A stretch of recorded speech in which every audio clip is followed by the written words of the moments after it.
एक बार की बात है, एक सम्राट जिसके शासन बहुत दूर-दूर तक फैले थे, बहुत सभी जनता उसमें बहुत खुशहाल थे, किसी चीज़ की कोई कमी नहीं थी। राजा भी बहुत ऐशो-आराम से रहता था।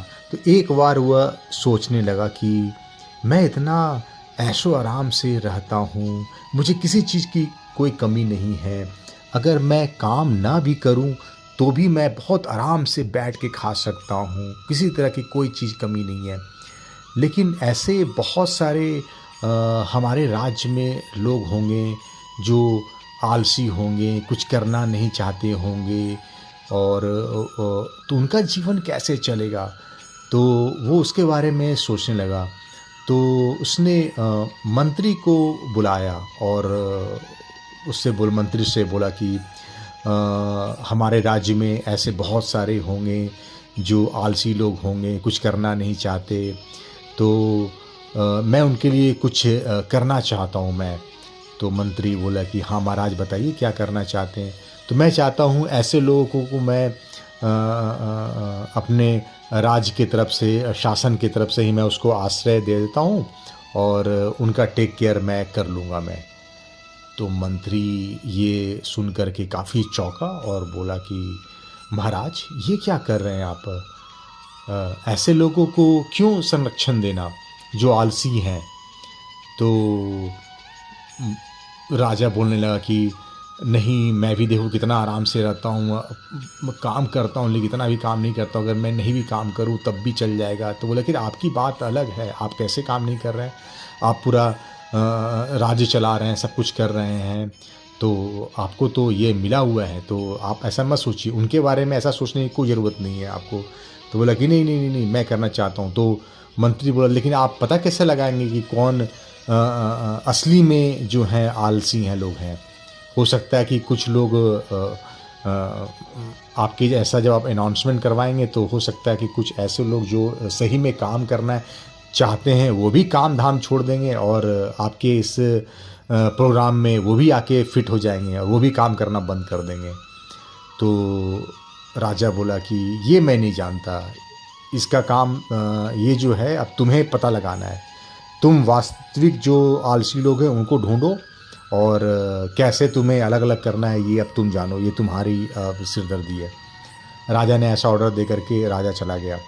अब मंत्री जो था वो थोड़ा दिमाग वाला था और उसने अनाउंसमेंट करवा दिया पहले तो, ढिंढोरा पिटवा दिया कि ऐसा राजा का आदेश है, जो भी आलसी लोग हैं, जो काम करना नहीं चाहते हैं, राजा उनको संरक्षण देंगे, उनको काम करने की ज़रूरत नहीं है, तो जो भी ऐसा है संपर्क करें।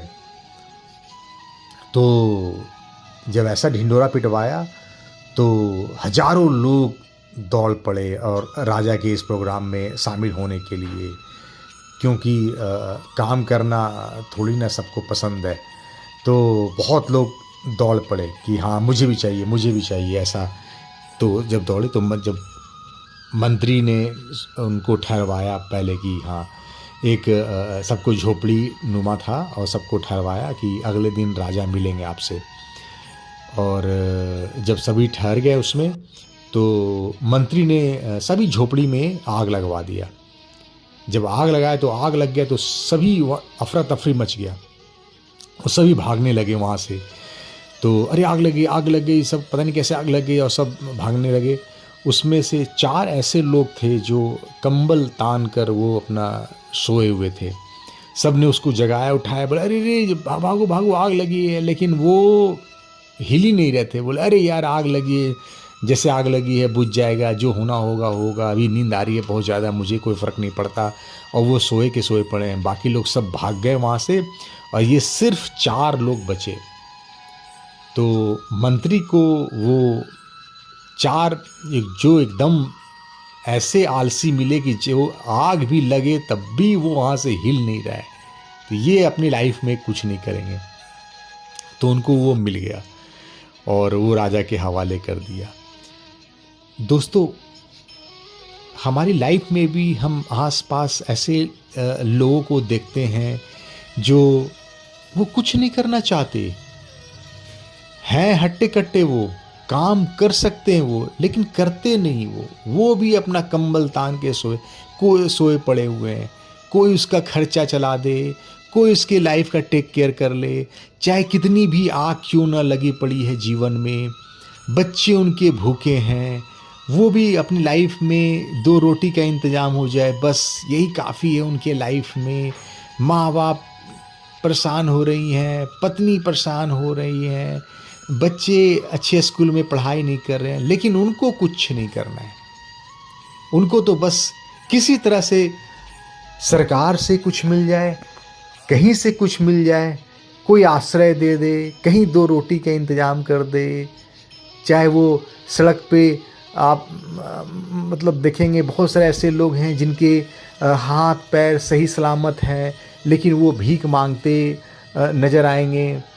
तो देख करके उनको लगता है, हम बहुत सारे लोग सोचते भी होंगे कि अरे ये कुछ करता क्यों नहीं है, भीख क्यों मांग रहा है। क्योंकि वो आलसी लोग हैं। कौन जाएगा बाहर मजदूरी करने के लिए, कौन जाएगा परिश्रम करने के लिए, कौन महीनों भर काम करेगा तो जाकर के वो थोड़ी सी सैलरी मिलेगी। तो कौन इतना सिरदर्दी लेगा।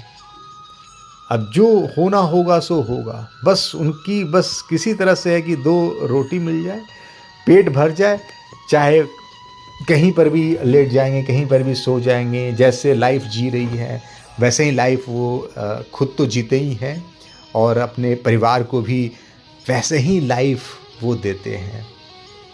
तो बिल्कुल इस तरह से वो अपना तो दुर्दशा करते ही हैं, परिवार का भी दुर्दशा करते हैं, समाज का भी करते हैं और देश का भी करते हैं।